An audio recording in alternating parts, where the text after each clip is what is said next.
ஆக்சுவலாக வந்து உங்களுக்கு நடந்த இந்த ப்ராப்ளம் எனக்கு நார்மலாக தூரம் வந்து பார்க்கும்போது என்ன தோணுதுன்னா, எதனா ஒரு ஃபோர்ஸ் வந்து அடிச்சிருக்கணும், அடிச்சு உடஞ்சி தான் உள்ள இன்ஃபெக்ஷன் ஆயிருக்கணும், உள்ள வந்து அந்த பேர்பாட்ஸ் காலி ஆகிற மாதிரி எதனா தான் சொன்னார். ஆக்சுவலாக வந்து நீங்கள் சொல்றது பார்த்தா வெளிக்காயம் எதுவுமே இல்லை, ஆனால் உள்காயம் ப்ளீட் ஆகுது அப்படின்னு சொல்றீங்க, இன்டர்னல் ப்ளீடிங் சொன்னீங்க, கரெக்டுங்களா? ஸோ இது வந்து ரொம்ப ஆச்சரியமா இருக்கு நீங்க சொல்றது எல்லாமே. ஆக்சுவலாக அந்த ரிப்பு பார்த்தீங்கன்னா இப்போ நான் படுத்துட்டு இருக்கும்போது பார்த்தாலே இந்த இடம் டவுனாக இருக்கும், இந்த இடம் ஒரு மாதிரி மேடாக இருக்கும். ஏன்னா இது கொஞ்சம் டேமேஜ் ஆயிருக்கு, ஆனால் உடையில, அவ்வளோதான்.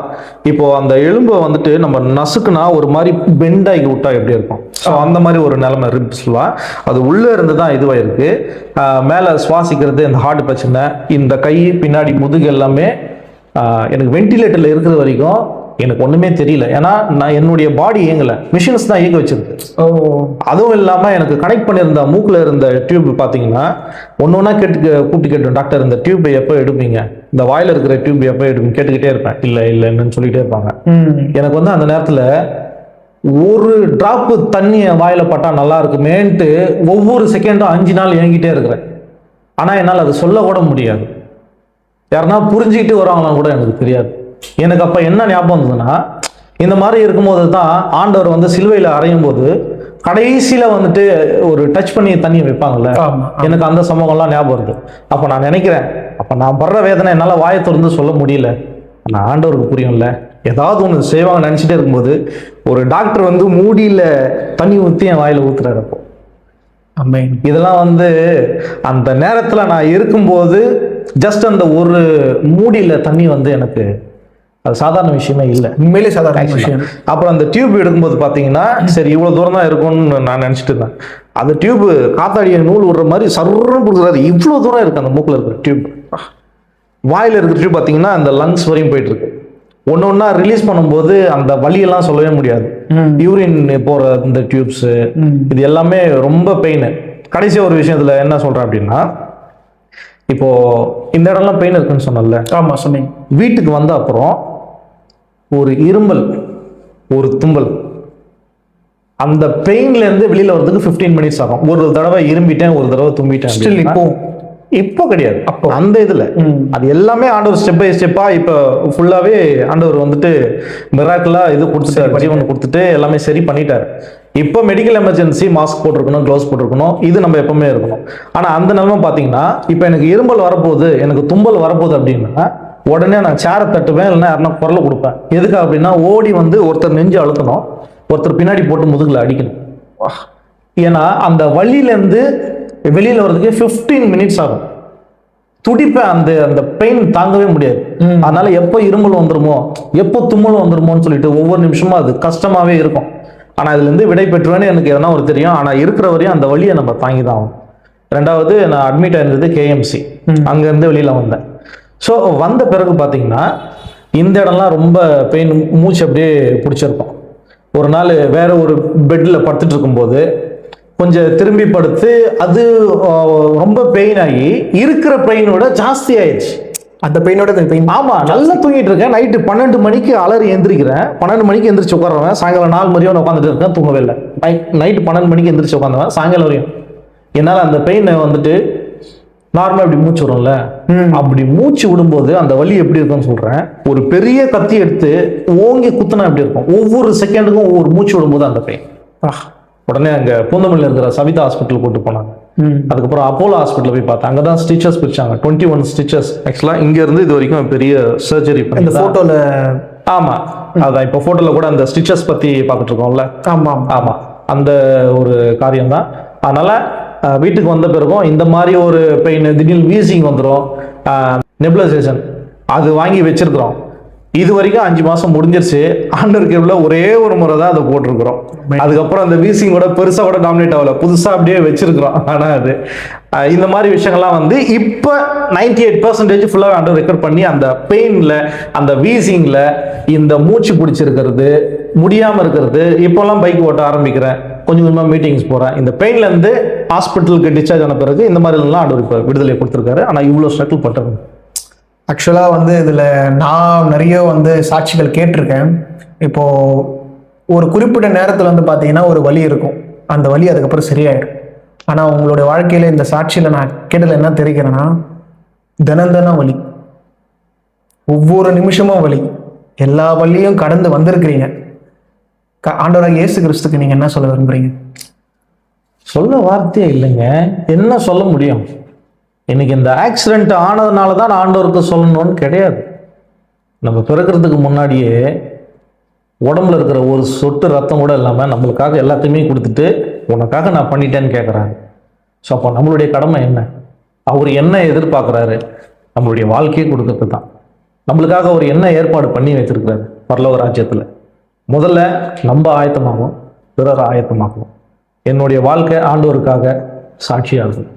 ஸோ போல உங்களுக்கு நடந்த இந்த விஷயம் வந்து முழுக்க முழுக்க ஆண்டவராக இயேசு கிறிஸ்து தான் உங்களுக்கு இந்த சுகத்தை கொடுத்தா நீங்க நம்புறீங்களா? நம்புறீங்களா? ஆண்டவரே, ஏன்னா அந்த கேள்விகள் வந்து டாக்டரே சொல்றாங்க அப்படின்னா அவர் இல்லைன்னா நான் இல்லை. ஏன்னா அவர் தான் அப்பா. இல்ல, நான் அதுக்கு பிரதர் கேட்கிறேன்னா, நிறைய பேர் என்னன்னா ஜீசஸ் கிரைஸ்ட பிராண்ட் பண்ண வராங்க, ஜீசஸ் கிரைஸ்ட வந்து பேசுறதுக்காக வந்திருக்கிறாங்கன்னு சொல்லிட்டு நிறைய பேர் கேட்பாங்க. ஆடியன்ஸ் எல்லாமே நம்ம கிறிஸ்தவர்களுக்காக இந்த வீடியோ நம்ம போடல, கிறிஸ்தவ அறியாதவங்களுக்காக தான் இந்த வீடியோ போடுறோம். ஆண்டவரை பத்தி தெரியாதவங்களுக்காக தான் இந்த வீடியோ நம்ம ஆண்டவராகிய இயேசு கிறிஸ்து மாத்திரம் தான் எனக்கு ஜீவனை கொடுத்து இப்பேற்பட்ட ஒரு இக்கட்டான மரண பள்ளத்தாக்குல இருந்து இவ்வளவு சீக்கிரமா என்ன உட்கார வச்சிருக்காருன்னா ஜீசஸ் மட்டும் தான். ஆண்டவராகிய இயேசு கிறிஸ்து மட்டும்தான். ஆமென். இப்போ டாக்டர்ஸ் இதை பத்தி என்ன நினைச்சாங்க? ஏன்னா எங்களாலே இது கொஞ்சம் அன்பிலீவபிளா, கொஞ்சம் ரொம்ப வித்தியாசமா இருக்கு. இந்த ஒரு சாட்சியும் சரி, இது எங்கேயுமே நடந்திருக்காதான் நான் நினைக்கிறேன். டாக்டர்ஸ் என்ன, டாக்டர்ஸ் 2-3 இடத்துல நடந்திருக்கு. அப்படிங்களா? இப்போ டாக்டர்ஸ் என்ன ஃபீல் பண்ணாங்க பிரதர்? டாக்டர்ஸ் என்ன சொன்னாங்க? ஏன்னா அவங்க நிறைய படிச்சிருக்கிறாங்க. அவங்களுடைய விஷயத்துல இது இப்படி வரும், இப்படி ஒரு விஷயம் நடந்திருக்கு, இது இதனால தான் இப்படி ஆயிருக்கு, இது இதனால இருந்தா இது பாசிபிலிட்டி இருக்கு, இதனால இருந்தா பாசிபிலிட்டி இல்லை அப்படின்னு அவங்க சொல்லி நம்ம நிறைய இடத்துல கேட்டிருக்கோம். இப்போ எனக்கு என்னன்னா, உங்களுக்கு நடந்த விஷயம் கிட்டத்தட்ட அது பாதி போயிடுச்சுன்னு சொன்னீங்க, மண்ணீரல் பாதி டேமேஜ் ஆயிடுச்சுன்னு நீங்க சொன்னீங்க. டாக்டர்ஸ் இது சரியாயிடும் உங்களால, இது அவங்க என்ன சொன்னாங்க? இது இவங்களுக்கு கியூர் ஆகும்னு அவங்க சொன்னாங்களா, இல்ல கியூர் ஆகாதுன்னு அவங்க சொன்னாங்களா? ஆக்சுவலா டாக்டர் சொன்ன விஷயம் இது ஒன்ஸ் டேமேஜ்டு ஸ்பிளீனெக்டமின்னு சொல்லுவாங்க. மண்ணீரலை எடுத்தாச்சு, இனிமே அது வளர்றதுக்கோ இதை ரீப்ளேஸ் பண்றதுக்கோ எதுவுமே கிடையாது. ஓகே, இங்க வாழ்நாள் ஃபுல்லாவே மெடிக்கல் எமர்ஜென்சி. எனக்கு சின்ன இரும்பல் கூட வரக்கூடாது, தும்மலும் வரக்கூடாது. அப்படி வந்துருச்சுன்னா அது எதனால வருது, அது பின்னாடி என்ன இருக்கு, ஒருவேளை என்ன பாக்டீரியா அஃபெக்ட் ஆயிருக்கு, என்ன ஃபீவர் வருது, உடனே நான் ஹாஸ்பிட்டல் கூட்டிட்டு போயிட்டோம். அந்த ரிப்போர்ட்லாம் வச்சுட்டு இப்போ நார்மலா இப்போ ஒருத்தருக்கு ஒரு தம்பி இருக்கிறாரு, ரொம்ப வீக்கா இருக்கிறாரு, ஹாஸ்பிட்டல் கூட்டு போறாங்க. இவருக்கு நோய் எதிர்ப்பு சக்தி ரொம்ப கம்மியா இருக்கு, ரொம்ப கேர்ஃபுல்லா இருக்கணும்னு சொல்றாங்க. நோய் எதிர்ப்பு சக்தி அந்த கருவி இருக்கு, ரொம்ப கம்மியா இருக்குன்னு சொல்றாங்க. ஆனா என்ன பாத்தீங்கன்னா நோய் எதிர்ப்பு சக்தி உண்டாக்குற அந்த கருவியே கிடையாது. அப்ப நான் எந்த அளவுக்கு நான் குழந்தைங்களுக்கு தான் அந்த மாதிரி சொல்லி கேள்விப்பட்டிருக்கேன். ஏன்னா குழந்தைங்களுக்கு தான் நோய் எதிர்ப்பு சக்தி ரொம்ப கம்மியா இருக்குன்னு கேள்விப்பட்டிருக்கேன். ஏன்னா அந்த பாடியை ஆட்டோமேட்டிக்கா பாத்தீங்கன்னா அந்த இம்யூனிட்டி பவர் அதுவே ப்ரொடியூஸ் பண்ணி அதுவே அந்த பாக்டீரியாஸ்லாம் அழிச்சிடும். ஆனா உங்களுக்கு அந்த கருவியே இல்லைன்னு சொல்றீங்க. கருவியே இல்லை. இப்போ அதனால என்ன விளைவுகள் டாக்டர் சொன்னது அப்படின்னா, எனக்கு ஆப்ரேஷன் முடிஞ்ச பிறகு 5 வேக்சின் போட்டிருக்காங்க. இப்போ பிறந்த குழந்தைங்களுக்கு வேக்சின் ஒன் பை ஒன்னா போட்டுக்கிட்டே இருக்கிறாங்களா. ஸோ அது மெடிக்கல் ரீதியா படிச்சவங்களுக்கு என்ன பேர் எல்லாம் விவரமா சொல்ல முடியும். ஸோ நம்மளுக்கு அது தெரியல. பிறந்த குழந்தையில இருந்து ஒரு வேக்சின் போட்டுக்கிட்டே இருப்பாங்க. ஸோ எனக்கு ஆப்ரேஷனுக்கு அப்புறமா 5 வேக்சின் போட்டிருக்காங்க. இன்ஜெக்ஷன் இல்லை, 5 வேக்சின்ஸ் போட்டிருக்காங்க. எனக்கு சுத்தமா இம்யூனிட்டி கிடையாது. அவங்க கொடுத்துருக்கிற லிஸ்ட்டு மூளைக்காய்ச்சல், நிமோனியா, அப்புறம் நிறைய இது சொல்றாங்க, நேம்ஸ்லாம் தெரியல. உலகத்துல இருக்கிற இப்போ இவ்வளவு பெரிய வியாதியே வருது அப்படின்னா சின்ன ஒரு தொற்றா இருந்தா கூட உடனே பரவணும். இப்போ கொரோனா காலத்துல எல்லாருமே நம்ம எப்படி இருந்தோம், மாஸ்க் போட்டு உடனே ஸ்ப்ரெட் ஆகுன்னு சொல்லிட்டு, அதை விட வெரி டேஞ்சரான இக்கட்டான சூழ்நிலை இப்பயும் நான் இருந்துட்டு இருக்கிறேன். அப்போ இதனுடைய விலைகள் பாத்தீங்கன்னா கடைசியா டாக்டர் சொன்னது உங்களுக்கு ஈஸியா கேன்சர் கூட வந்துடும். நீங்க கேர்ஃபுல்லா இருக்கிறது தான். Any time gloves, sanitiser, mask, எந்த ஒரு இதுவும் இல்லாம நீங்க இருக்குதான் செய்யணும் அப்படின்னு சொல்லியிருக்கிறாங்க. அப்புறம் பாத்தீங்கன்னா இன்னொரு மருத்துவ ஆய்வு என்ன சொல்லுதுன்னா, ஜஸ்ட் நான் படிச்சது. ஸோ ஒரு கிட்னி இருந்து இன்னொரு கிட்னி இல்லாதவங்க வாழ்நாள் ஃபுல்லாக வாழலாம். 2 கண்ணு இருக்கு, அதுல 2 கண்ணுல ஒரு கண்ணு இல்லை, ஒரு கண்ணை வச்சுட்டு வாழ்நாள் ஃபுல்லாக வாழலாம். இப்படி லிஸ்ட் போயிட்டே இருக்குது. நான் எதிர்பார்ப்பா பார்க்குறேன். அப்போ நம்ம மேட்ரு எங்கடா வரும், நம்மளது என்ன சொல்றாங்க அப்படின்னு பார்த்தா கடைசியில் வருது ஸ்பிளீன் இல்லாதவங்களுக்கு 7 வருஷம் தான் உயிரோடு இருப்பாங்க. எனக்கு அதை பார்த்து சிரிப்பு தான் வந்தது. இப்போ இவ்வளோ பெரிய இக்கட்டான சூழ்நிலையில இருந்தே ஆண்டவர் ஜீவனை கொடுத்து உட்கார வச்சிருக்கிறாரு அப்படின்னா இதெல்லாம் ஒரு லேசான காரியம் தான். 2வது, நம்ம மனிதனா பிறந்திருக்கோம் அப்படின்னா ஒரு நாள் மறிக்க தான் போறோம். இப்போ யாருமே வந்து நிரந்தரமா உயிரோட வாழ்றது இல்லை. ரெண்டாவது, இப்போ எனக்கு ஆக்சிடென்ட்டே ஆகலை, ஸ்ப்ளீனே இல்லைனாலும் அடுத்த நிமிஷம் கூட என்னோட லைஃபுக்கு கேரண்டி கிடையாது. ஓகேங்களா? நல்லா இருக்கிறவங்களுக்கே அடுத்த நிமிஷமே கேரண்டி கிடையாது. அப்படி இருக்கும்போது எனக்கு 7 வருஷம் கேரண்டி கொடுத்துருக்குறாங்க. இதெல்லாமே நான் வந்துட்டு விசுவாசத்துல பாசிட்டிவா தான் எடுத்துக்கிறேன். இப்போ ஆண்டவர் இன்னைக்கு வரைக்கும் ஜீவனோட கூட வைத்திருக்கிறார் அப்படின்னா அநேகருக்கு சாட்சியா வச்சிருக்கிறாரு. அநேகர் தொடப்படுறாங்க, ஆண்டவருடைய வல்லமையை புரிஞ்சுக்கிறாங்க, ஆண்டவருடைய நாமத்தை மகிமைப்படுத்துறாங்க. ஓகேங்களா? இப்போ தப்பா எடுத்துக்காதீங்க, நாளைக்கே நான் இல்லைன்னா கூட எனக்கு அது கவலை கிடையாது. ஏன்னா ஆண்டவர் யாருக்கு என்ன காலத்தை குறிச்சிருக்கிறாரோ அந்த காலம் வரைக்கும் ஆண்டவருக்காக நான் உயிரோட வாழ்ந்துட்டு சாட்சியா இருந்துட்டு தான் நம்ம இது பண்றோம். ஆனா அவ்வளவு சீக்கிரமா ஆண்டவர் இது பண்ணுவாருன்னு நம்ம சொல்ல முடியாது. இப்போ நீங்க கல்யாணம் ஆகி நீங்க அப்பா சார்ந்து இருக்கிறீங்க, உங்க பிள்ளைக்கு வந்து இந்த மாதிரி இருக்கிறதுல நீங்க விரும்புவீங்களா? கிடையாதுல்ல. அப்போ அப்பாவுக்கும் தாயிலும் மேலான அன்புன்னு சொல்றோம், அவர் அப்படியே விட்டுடுவார். மேலே இது வந்து ரொம்ப என்ன சொல்றது, உற்சாகமாக இதை எடுத்துக்கிறதா இல்லை என்ன எனக்கு ஃபீல் பண்ணுறதுன்னு தெரியல. ஆனால் ஒன்று புரியுது, ஆண்டவராகிய இயேசு கிறிஸ்து வந்து உங்களோட இடைப்படுறாருன்னு நல்லா புரியுது. ஆண்டவராகிய இயேசு கிறிஸ்து வந்து பிரதர் கூட இருக்கிறாருன்றது நல்லா ஃபீல் பண்ண முடியுது. ஏன்னா சின்ன சின்ன விஷயத்துக்கெல்லாம் வந்து பயந்து, சின்ன சின்ன விஷயத்துக்கெல்லாம் வந்து பார்த்தீங்கன்னா மனசு உடஞ்சி போய் சோர்ந்து போயிருக்கிறாங்க நம்ம ஜனங்க. யங்ஸ்டர்ஸ் மத்தியிலும் பார்த்தீங்கன்னா நிறைய பேர் ஒரு மாதிரி ஆயிடுறாங்க. ஸோ இந்த மாதிரி நேரத்தில் இப்படி ஒரு தைரியம், இப்படி ஒரு உற்சாகம் வரதுக்கான காரணம் ஆண்டவராகிய இயேசு கிறிஸ்து மட்டும்தான். நானே இயேசு கிறிஸ்து மட்டும்தான். இதுக்கு இன்னொரு விஷயம் சொல்லுவாங்கன்னா, சின்ன வயசுல இருந்தே நம்ம ஊழியத்தில் இருக்கிறோம், ஆண்டவர் செஞ்ச அற்புத அடையாளங்கள்ல வேதத்துல மட்டும் நம்ம படிச்சு நம்ம தெரிஞ்சுக்கல. கண்ணார எவ்வளோ விஷயங்கள் நான் மட்டும் இல்லை, எல்லாருமே பார்க்குறாங்க. ஆண்டவரை அறிஞ்சவங்களும் பார்க்குறாங்க, ஆண்டவரை அறியாதவங்களும் கேள்விப்படுறாங்க. அவங்களுக்கு தெரிஞ்சதுன்னா இதுல இதுவும் ஒன்று அப்படின்னு பார்க்குறாங்க. ஆனால் உண்மையான தேவன் யாருன்றத நமக்கு தெரியும். லாசர் வந்து மரிச்சு எத்தனை நாள் ஆகுது? 4 நாள் ஆகுது. அவங்க கூட பிறந்த அக்கா நாருன்னு சொல்றாங்க. அப்போ அதையே வந்து ஆண்டவர் உயிரோடு கூட எழுப்ப முடியும்னா நீங்க அது கூட கம்பேர் பண்ணி, இதெல்லாம் ஒரு விஷயமே கிடையாது. ஆண்டவர் நாமும் மகிமைப்படும். கர்த்தருடைய பரிசுத்த நாமம் மகிமைப்படுவதாக. இந்த சாட்சியோடைய எண்டிங் செக்ஷனுக்கு நம்ம வந்திருக்கோம். ஸோ இந்த சாட்சியை நீங்கள் இவ்வளோ நாளாக கேட்டிருப்பீங்க. ரொம்ப ஒரு அற்புதமான சாட்சின்னு சொல்லலாம். ஒரு அதிசயமான ஒரு மனிதர் தான் நம்ம கூட இருக்கிறாங்க. இந்த சாட்சி எடுக்கிறதுக்கான முக்கியமான நோக்கம் என்னன்னு பார்த்தீங்கன்னா, லைஃப்ல யாருன்னா ரொம்ப சோர்ந்து போயிருக்கீங்களா? ஹோப் இல்லாமல் வாழ்றீங்களா? எனக்கு அடுத்து லைஃப்ல என்ன நடக்க போகுது, எனக்கு இது ஆயிடுச்சு அது ஆயிடுச்சுன்னு சொல்லிட்டு எக்ஸ்கியூஸ் கொடுத்து ரொம்ப மனசு உடஞ்சி போய் உட்காந்து இருக்கிறீங்களா? தயவுசெய்து இந்த வீடியோ நீங்க பார்த்தீங்கன்னா, இவ்வளோனா நீங்கள் வீடியோ பார்த்துருந்தாலே உண்மையில வந்து உங்களுக்கு ஆண்டவர் வந்து உங்களுக்கு கூட இடைப்படுவார் தான் நான் நினைக்கிறேன். ஏன்னா இப்படி ஒரு சாட்சியை வந்து எடுக்கிறதுக்கான வாய்ப்பை வந்து கர்த்தர் எனக்கு கொடுத்ததுக்காக கர்த்தருக்கு கொண்டாடக்கூடிய நன்றி. ஸோ அண்ணனோட சாட்சியிலேருந்து நாம் கற்றுக்க வேண்டியது என்னன்னா, ஆண்டவராக இயேசு கிறிஸ்து இன்னும் ஜீவனோட கூட இருக்கிறாருன்னு தான் நாம் நினைக்கிறோம்.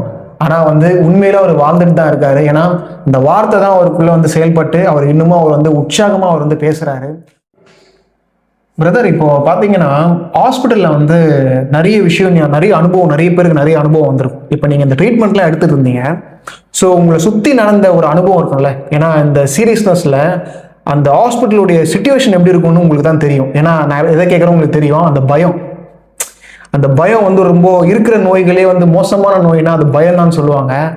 அந்த ஹாஸ்பிட்டல் டைமில் நீங்கள் அந்த ட்ரீட்மெண்ட் எடுக்கும்போது இந்த பயம், அந்த படப்பட தன்மை எப்படி இருந்தது? அதாவது ஆக்சிடென்ட் ஆகி எனக்கு வந்து என்ன நடந்திருக்குதுன்னு எனக்கு தெரியாது. மெயின் வந்து பார்த்தீங்கன்னா எனக்கு வந்து ஸ்ப்ளீன் டேமேஜ் ஆயிருக்கு, மண்ணீரல் வந்து இந்த மாதிரி ஆயிருக்கு, என் உடம்புலேருந்தே மண்ணீரல் எடுத்துட்டாங்கன்றது எனக்கு தெரியாது. டாக்டர்ஸு எல்லாமே வந்திருந்த ஃப்ரெண்ட்ஸ் எல்லாமே வந்துட்டு எனக்கு அந்த விஷயம் தெரிஞ்சிடக்கூடாதுன்றதுனால ரொம்ப நாள் மெயின்டைன் பண்ணிட்டு இருந்தாங்க. ஓ, அப்ப நீங்க தெரிஞ்சா? ஆமா, தெரிஞ்சா அவருக்கு அந்த டென்ஷன்ல எதனா ஆயிடுமோன்னு சொல்லிட்டு சீக்கிரட்டா மெயின்டைன் பண்ணிட்டு இருந்தாங்க. அசால்ட்டா எனக்கு தெரிஞ்சிருச்சு. அது எப்படி பிரதர் டாக்டர்ஸாலே கண்டுபிடிக்க முடியல? நீங்க பேசிட்டு இருக்கும்போது நான் அதை கேட்ச் பண்ணிட்டேன். டாக்டர்ஸும் மிஸ்ஸஸும் பேசிட்டு இருக்கும்போது இல்ல என்ன சொல்றாங்க அப்படின்னா சொல்றாரு. சொல்லும்போது என் ஒய்ஃப் வந்துட்டா. சொல்ல போறமே அவர் எப்படி எடுத்துப்பாரோ, என்ன ஆகுமோ அப்படின்னு பயப்பட ஆரம்பிக்கிறா. அப்ப உண்மையிலேயே நான் வந்துட்டு என் ஒய்ஃப் கிட்ட நான் சொன்ன விஷயம் என்ன அப்படின்னா, என்னம்மா இப்போ ஸ்ப்ளீன் அப்படின்னா என்னன்னு எனக்கு தெரியாதுல்ல. அப்போ மண்ணீரல் எடுத்துட்டான். சரி, அதனால என்ன இப்போன்னு கேட்குறேன். ஏன்னா அதனுடைய இது எனக்கு தெரியாது. ஓகே ஓகே இல்லை அண்ணா திருப்பியும் வளராது, இந்த மாதிரிலாம் ப்ராப்ளம் இருக்கு. அப்போ நான் சொன்ன வார்த்தை என் மனைவிக்கும் இப்பயும் ஞாபகம் இருக்கு. நம்ம ஊழியத்தில் இருக்கிறோம், எத்தனையோ அற்புத அடையாளங்களை பார்த்துருக்குறோம். நான் முதல் தடவை ஒரு ஊழியர்களுடைய அந்த ஹாஸ்பிட்டல் பேரை சொன்னார்னா கானா ராபாட் அப்பான்னு ஒருத்தருக்கு அல்லேலூயா பாட்டுக்காரர்.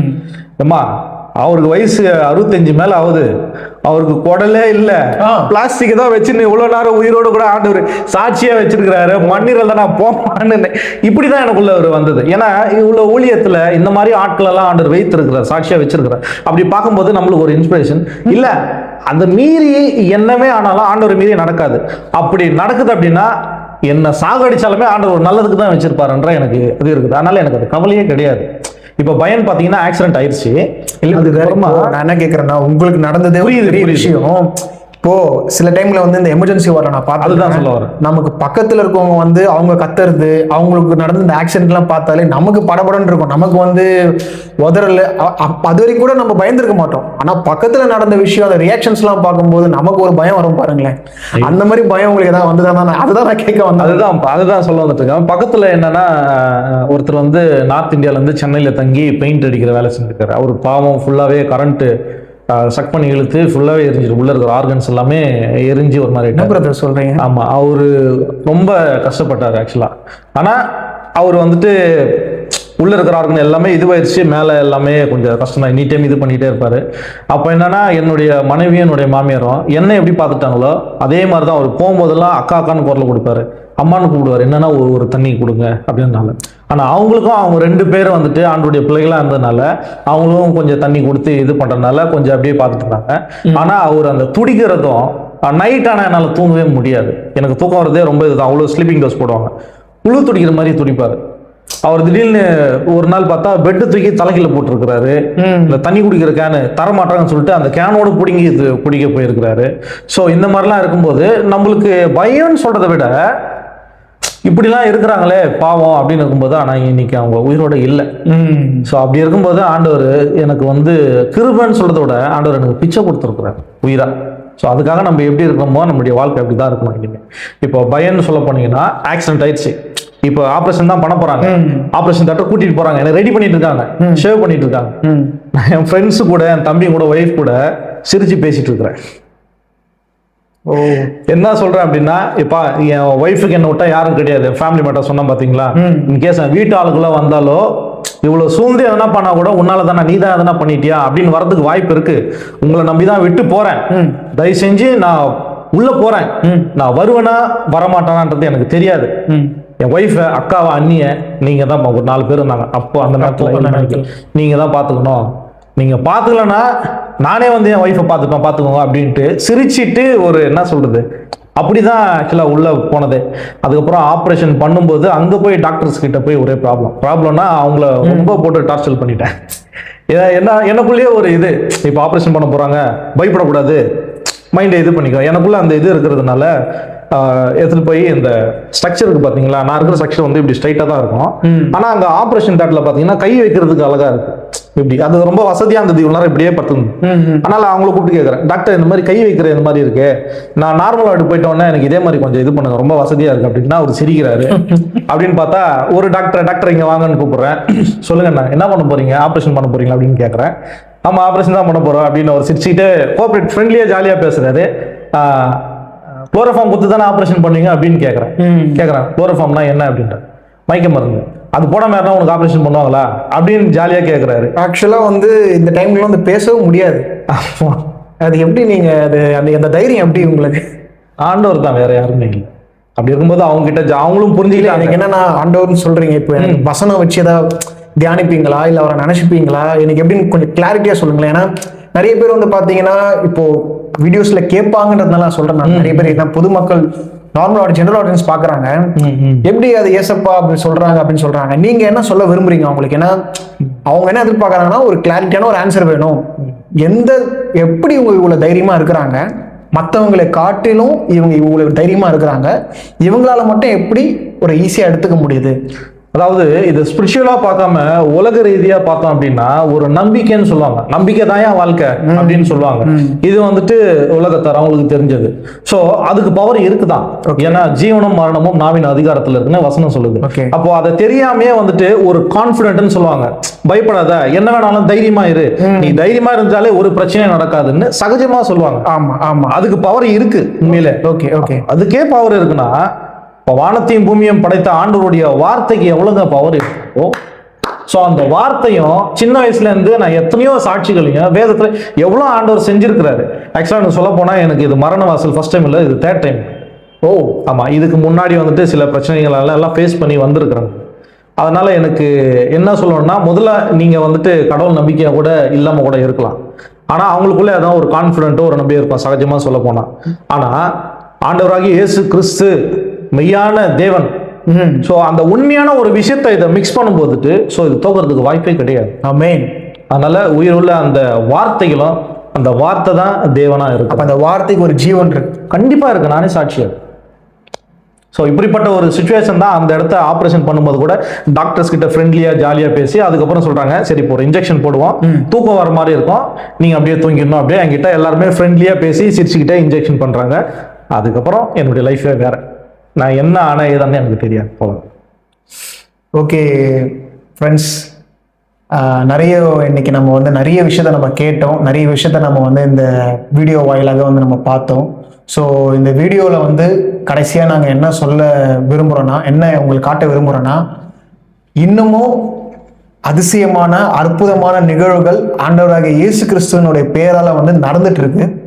அதை வந்து உங்களுக்கு வந்து அந்த உண்மையான சாட்சியை உண்மையான ஆள் மூலியமா யாருக்கு அந்த சாட்சி அந்த அற்புதம் நடந்ததோ அவங்கள கூட்டு வந்து இது யாரால நடந்தது, இது எப்படி நடந்ததுன்னு இந்த வீடியோ வாயில அவங்களுக்கு சொல்றதுக்காக தான் இந்த வீடியோ நாங்கள் எடுத்து வந்து பண்றோம். எங்களுக்கு எந்த பிஸ்னஸ் மைண்டும் இல்லை, எந்த இன்கமும் இல்லை, யார் மோட்டிவ் பண்ணியுமோ நாங்கள் இது எதுவுமே பண்ணலை. எங்களுடைய ஒரே ஒரு குறிக்கோள், ஒரே ஒரு நோக்கம் என்னன்னா, ஆண்டவராக இயேசு கிறிஸ்துவோடைய நாமத்தினால நீங்க எதை கேட்டாலுமே அது உங்களுக்கு செய்வாருன்ற ஒரே ஒரு பதிவு மட்டும்தான் இந்த வீடியோ நாங்கள் எடுக்கிறோம். ஸோ அண்ணன் தான் வந்து அதுக்கான ஒரே சாட்சி. ஆண்டவருடைய வார்த்தையில அவர் குணமாயிருக்காரு, இன்னைக்கு ஜீவனா இருக்காரு, நாளைக்கும் ஜீவனா இருப்பாரு, என்னைக்குமே அவர் ஜீவனா இருப்பாருன்னு சொல்லிட்டு ஆண்டவர் இயேசு கிறிஸ்துவ நாமத்தினால உங்களை வாழ்த்துவோம் பிரதர். Thank you so much. இந்த வீடியோ எடுக்கிறதுக்கான ஒரு வாய்ப்பை கொடுத்ததுக்காக கர்த்தருக்கு நன்றி. உங்களுக்கு நன்றி. நீங்க வந்து வீடியோ எடுத்ததுக்காக உங்களுக்கு நன்றி. முதலாவது ஆண்டு தேங்க்யூ பிரதர். தேங்க்யூ. சப்ஸ்கிரைப் பண்ணுங்கன்னு சொல்லிடுங்க. த ரியல் ஸ்டீஃபன் ராஜ் இந்த சேனலை மறக்காம சப்ஸ்கிரைப் பண்ணிடுங்க. Thank you. God bless you. Praise Lord.